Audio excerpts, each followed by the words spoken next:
first thing I need you to write down on the title, after you put your name on the sheet, and the date is Moral Virtues in King Lear. So that's going to be our topic for today.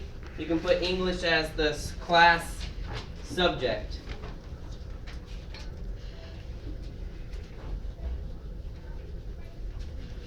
Okay, most of the information will be on the slides, but I may do a couple drawings up on the whiteboard as well, and I'll point them out.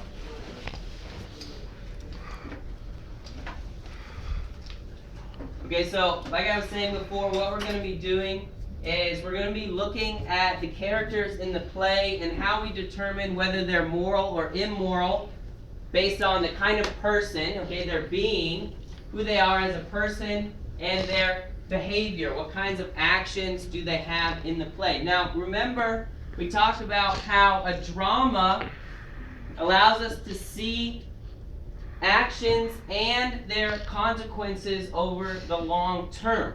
So we see the characters act in a certain way, and then we kind of can follow through the story what happens to them and what happens to the people around them.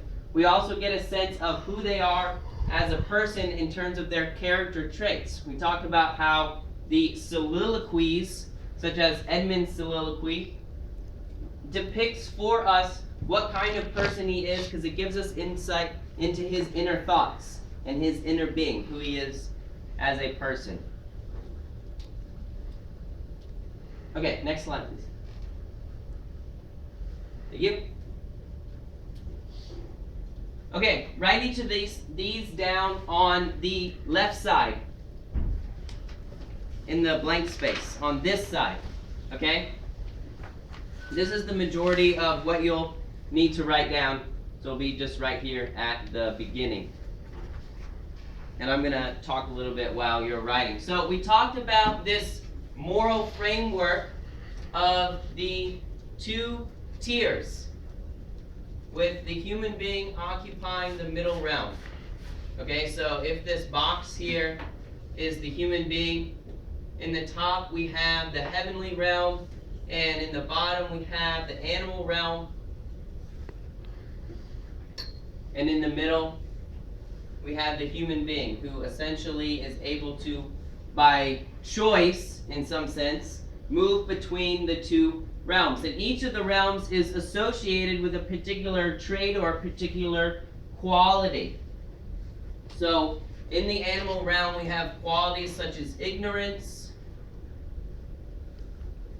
unconsciousness, which is the idea of not being aware of our actions, right? Animals act instinctively, right? They're not really aware in the sense, subjectively aware the way that we are in terms of how they act. So they live in a kind of ignorance and unconsciousness of what they are doing. The law of nature, which we'll talk about. We'll talk about instinct. Okay, and then in the heavenly realm, the so-called moral realm, we have it there opposite. So the opposite of ignorance is the ability to see, vision. We're going to talk a lot about vision. Consciousness, being aware of what we are doing. The laws of society, social law. And rational behavior, as opposed to instinct. Rational meaning that the consequences of our actions are judged and thought through, and we make a rational decision based on what we think is most likely to happen.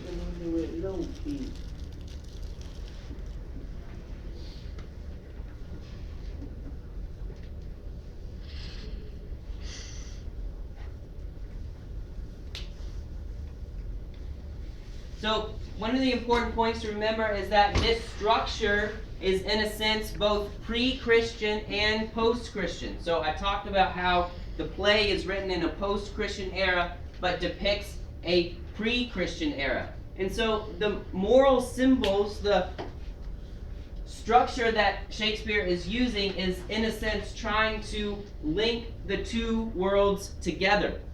The characters are pre-Christian, and the cosmology and sort of the worldview that they have is pre-Christian, but it's synthesized with, or sort of mixed in with, some post-Christian ideas as well. And so we're going to look at how these two pieces link up together.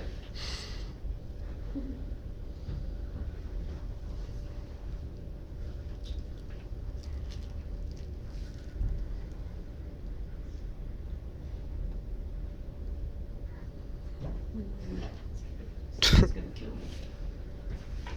me. Okay, next slide. Okay, so here's a picture.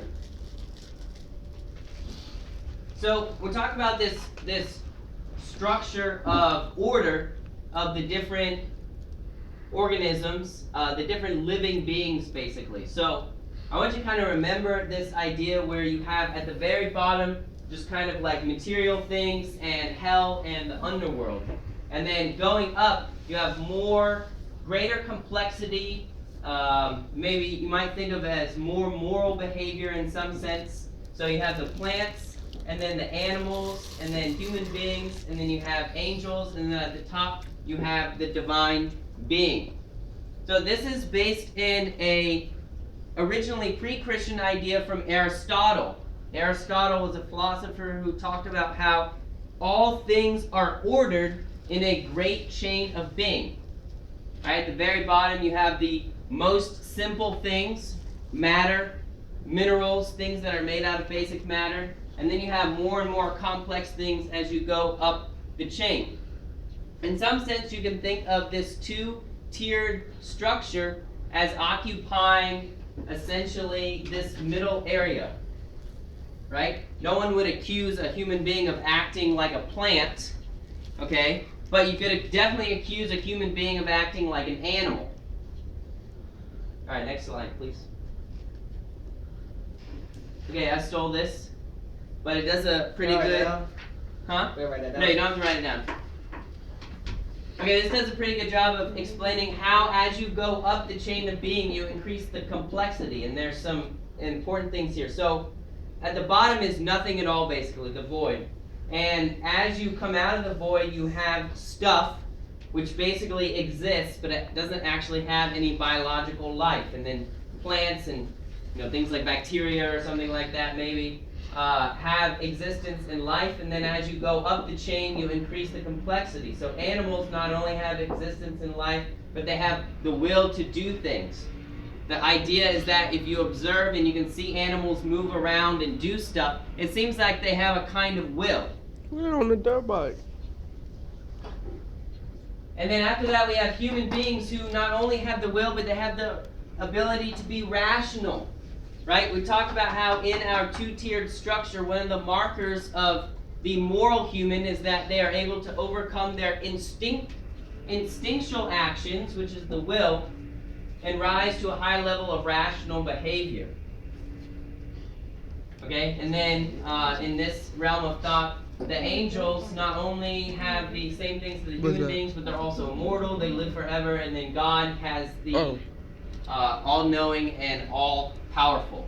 And we'll return to these ideas as well. So the goal is that the human being wants to participate more in the things above him and overcome or not participate in the things that are below them. Okay, next slide, please.